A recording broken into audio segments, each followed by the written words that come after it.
Hi guys! Welcome back again to our channel, Team Genovea's Vlog. So, samahan nyo kami today. It's family day. So, nakapag-decide kami ni Papa and Miggy na mag-dinner together dito sa Saltgrass Steakhouse.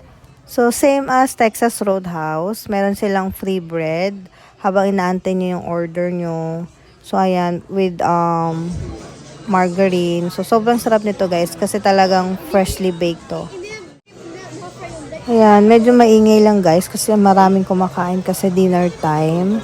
So, malapit lang to sa bahay namin kasi newly open to na branch ng Saltgrass dito sa New Caney. So, ayan, very artistic yung kanilang design. Texas na Texas. And for us guys, this is one of the best steakhouse here in Houston, Texas. And originally, dito talaga siya nag-start sa Houston way back 1991.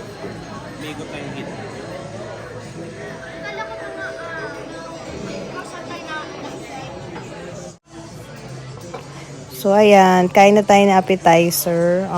Kasama to guys sa menu nila. Usually, may mga side dishes options after nyo mamili ng main course. So, ito, salad yung in-order ko. Kami ni Papa.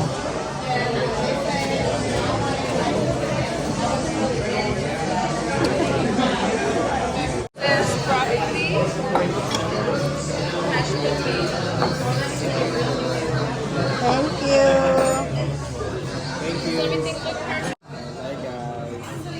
Hi na.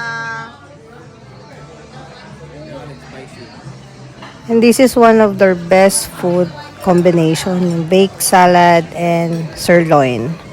So usually guys, 10 ounce yung order namin together and then pareho kami ng kinakain. Pareho kami ng mga choices for tonight.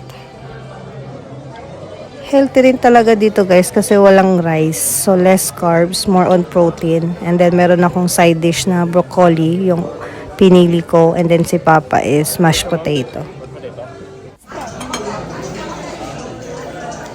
Wow. How is it?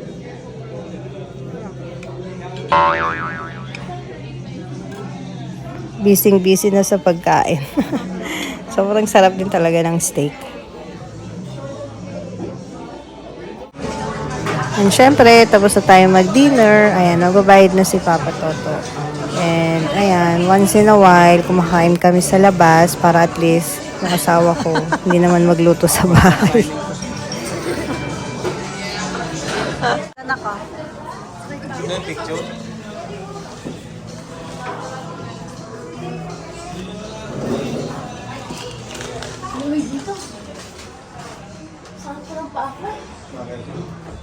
Kasi pag maglalaro ka, mag-rubber ka.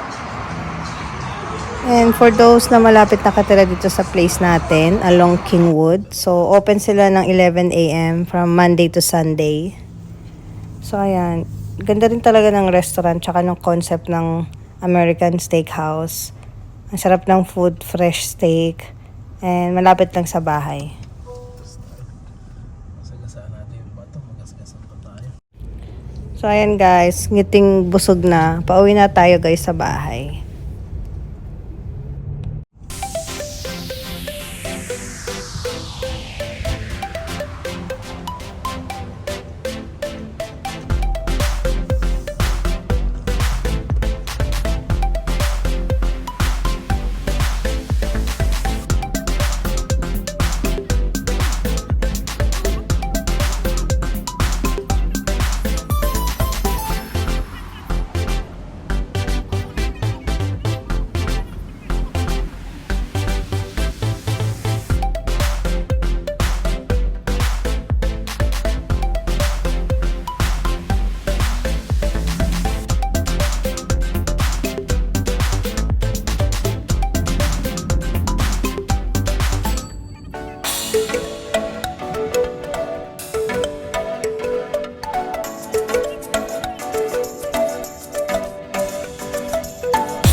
bala ko mag-ayos ng yung mga dadaling ko sa Pilipinas. So, dito guys, dito ko siya nilagay. And then, nagbaba na rin ako ng iba na galing sa walk-in closet. Since nag-ayos tayo nung last time ng walk-in closet, binaba ko na yung mga stocks ko dito, yung mga naipon ko dun sa taas. So, plano ko siyang ayusin, isa-isahin kung ano ba yung ano na yung mga available na madadala natin sa Pilipinas. Kasi uuwi tayo ng June. So, ayan guys. So, silipin ko lang. So, plano ko tong ayusin para alam ko na kung ano pa yung mga bibiling ko na kailangan ko bilhin. Tsaka bala ko maglinis ng living area. So, maayos naman siya kahit papano. Ayan. So, kahit papano na maintain naman yung cleanliness. So, meron tayo ditong mga body lotion. Ito pang lalaki to guys. Marami akong bombshell sa taas eh. Ito guys, personal use ko rin to. So, dito ko lang siya nailagay. And then, oat milk body moisturizing cream body wash. So, personal ko rin to. May madadala ba ako sa Pilipinas? Parang puro personal. So, I have here So In Love perfume from Victoria's Secret. As you know, very favorite ko talaga yung Victoria's Secret products. So, makikita nyo ang dami kong Victoria items. Ito. Ang perfume. Ito, body spray. Panlalaki. So, meron na tayo ditong bag from MK.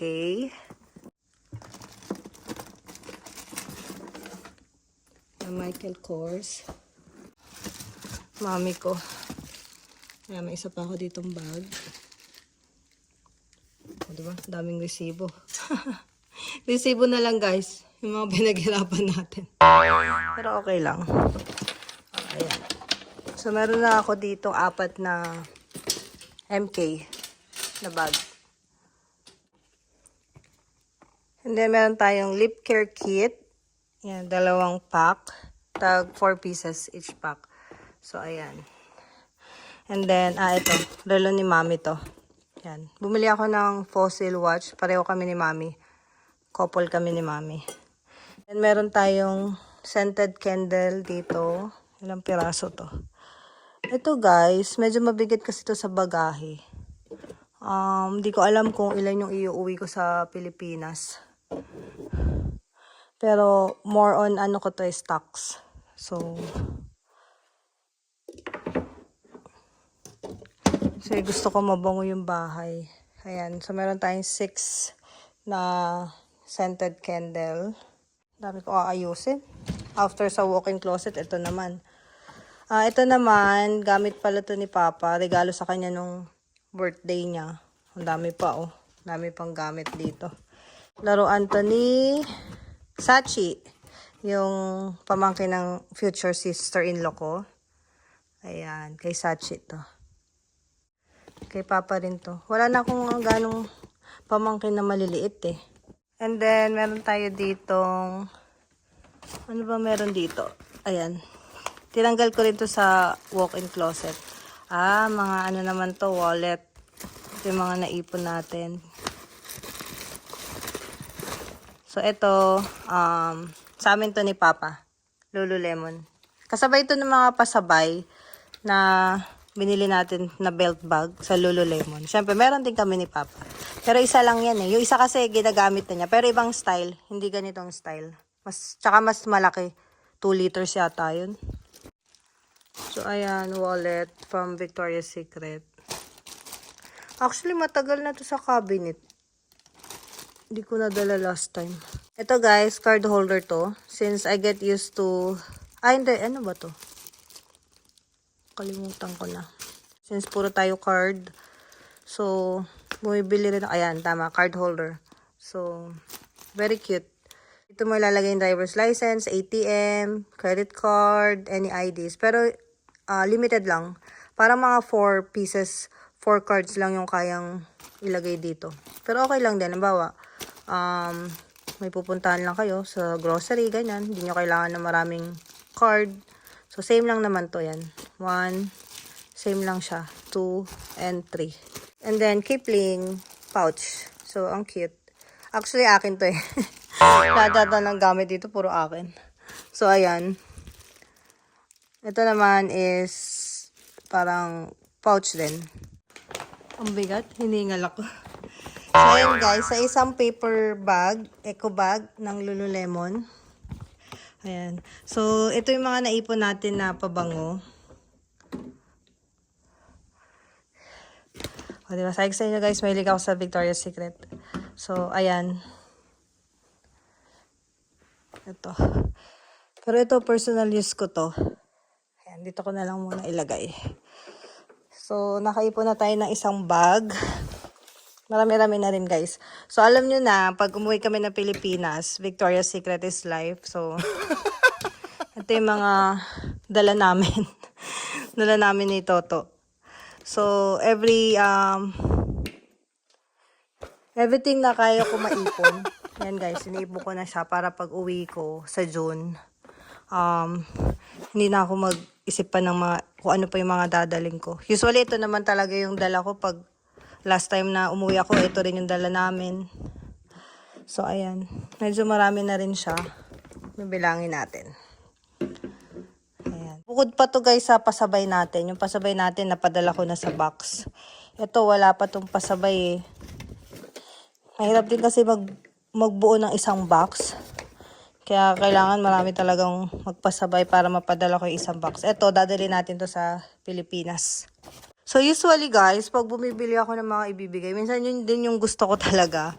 Para at least, syempre, nagustuhan ko personally. So I'm expecting na magugustuhan din nila. So may ganun akong klaseng ugali na pag binigay ko sa'yo, personal ko yun na pinili para sa'yo, para ma-experience mo rin kasi nagustuhan ko yung isang item. So eventually, yun din yung isi-share ko. Para at least, legit yung review na maganda yung item, mabango.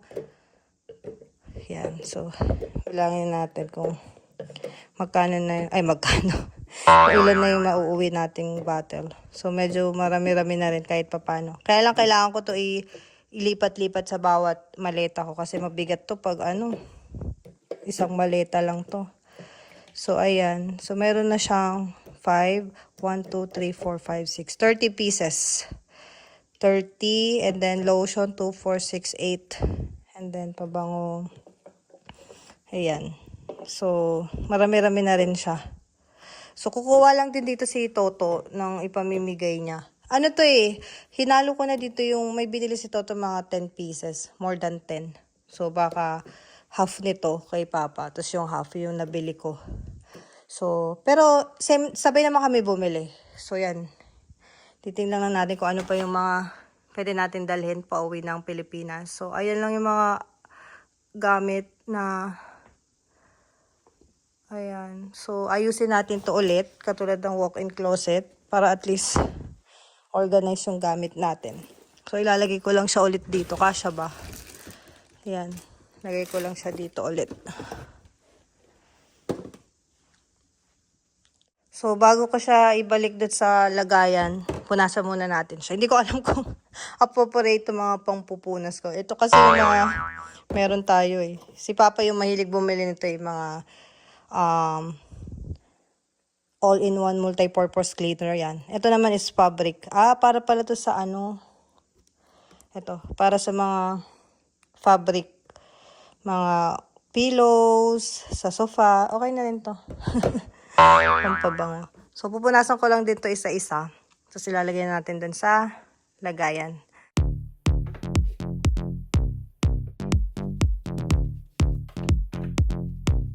Everybody, dance.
And since sinisipag tayo mag-ayos guys, ayusin natin tong ating bagong Pyrex glass storage set dito sa ating kitchen cabinet.